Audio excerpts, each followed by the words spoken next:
Hello, I'm Adincer, and in the next couple of minutes I'm going to show you the gameplay of the Demonology spec and tell you my first impressions of it.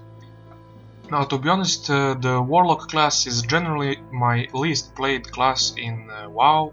The last time I played it was in Mists, and then I just did some PvP as Affliction.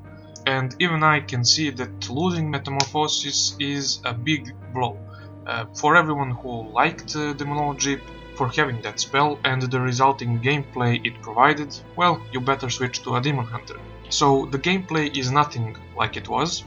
The closest comparison I can think of when it comes to the gameplay would be Nazeebo from Diablo 3, the Witch Doctor. And I think that was what they were going for. The gameplay is revolved around summoning a large amount of pets, in this case demons, and interacting with them in interesting ways. They tank for you, they do damage for you, and they die for you. In fact, the two gameplays are strikingly similar. You have your main pet, you summon two hellhounds, lots of small imps, an infernal or doom guard as before, and a caster pet if you choose so in the talents. Now then you can give them all a buff with demonic empowerment. Now the spell empowers 3 demons but has 3 charges, and also can be modified to empower them all with the talent. Also you can use them as a form of AoE while you spam Demon Wrath, and the spell does AoE around every single demon. So if you summon all of your pets, you'll have around 10 of them. It's incredible DPS. Or you can even pick a talent to explode all your imps, like the Witch Doctor explodes his hounds. Now the artifact spell is really interesting in that it deals damage to a target equal to the amount of health it steals from your pets. So the more pets you have, the more damage you will do.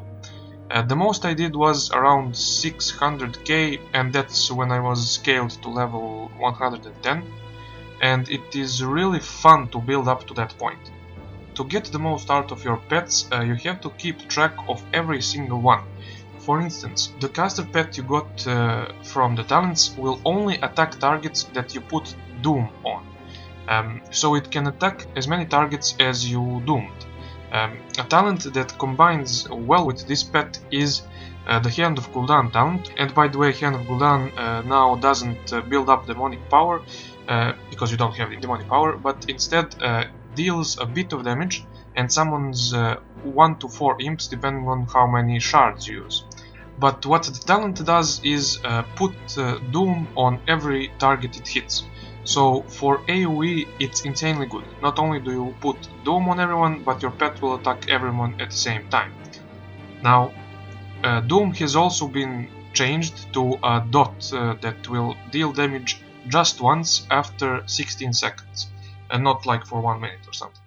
So you have to avoid refreshing it too early, but keep it applied as much as possible for the pet damage. Then you have to check where every pet is. For Demon Wrath to do good DPS, all of them need to be at the same spot. Also, if you don't choose the talent to empower all your pets, the default empowerment can be tricky to keep track of.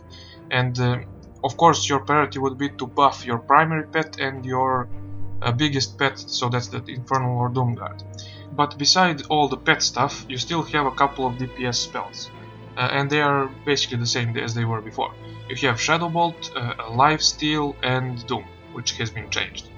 Now Shadow Bolt has nice interaction with the two Hellhounds, in that if you pick the talent Demonic Calling, it has a 10% chance of proccing your next summon to be a free cast.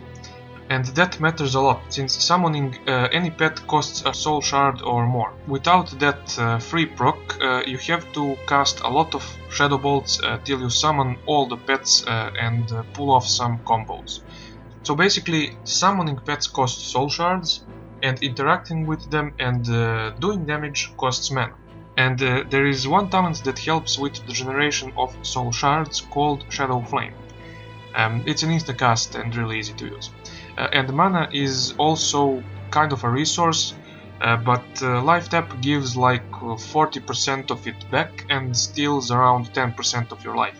So it's really easy to manage, at least for now. So what else is there to say? Not much, honestly. The talent system is really well done, as with the Arcane Mage, a lot of choice and a lot of different builds that can be made. It really feels completely different from anything they have made before.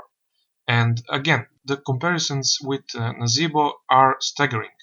So I guess if you like Nazeebo and how he plays, you will like the Demonology Warlock in Legion.